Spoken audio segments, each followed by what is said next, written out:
अहम नुक्ते का ताल्लुक उल्टे पानी के रुख से है। उल्टा पानी कैसे?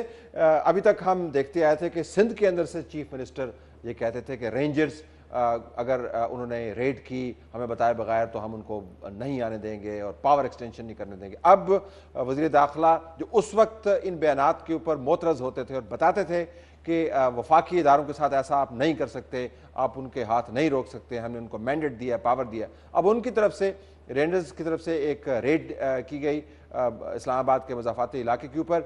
एक जगह पर उन्होंने रेड किया तो वज़ीर दाखिला की तरफ से कहा गया कि आपने पुलिस को नहीं बताया और अगर आपने इसकी वजाहत नहीं दी तो हम आपकी पावर्स जो हैं वापस ले लेंगे और यानी दोबारा से आपको धकेल देंगे उसी तरफ जहाँ पर आप पहले से मौजूद थे।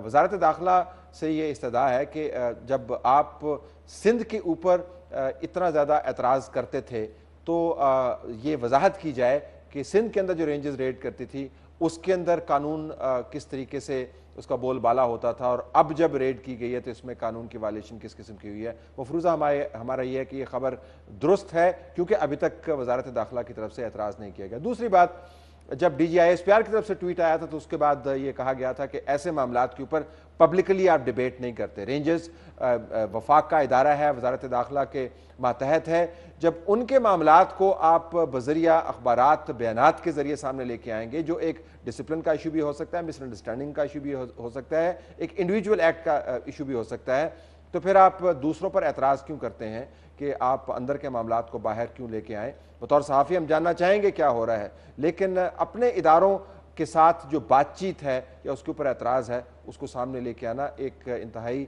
नाकामी की अगर दास्तान नहीं भी है तो कमज़ोरी का इजहार होता है। तो अगर रेंजर्स कुछ काम कर रहे हैं तो करने दें उनको, और अगर उसके ऊपर एतराज़ है तो डिसिप्लिन के अंदर रहते हुए उसके ऊपर आवाज़ उठाएं, वरना लोग यही कहेंगे कि सिंध के लिए रेंजर्स की और पॉलिसी मुरतब की है और पंजाब और इस्लामाबाद के लिए और पॉलिसी। ऐसा नहीं होना चाहिए।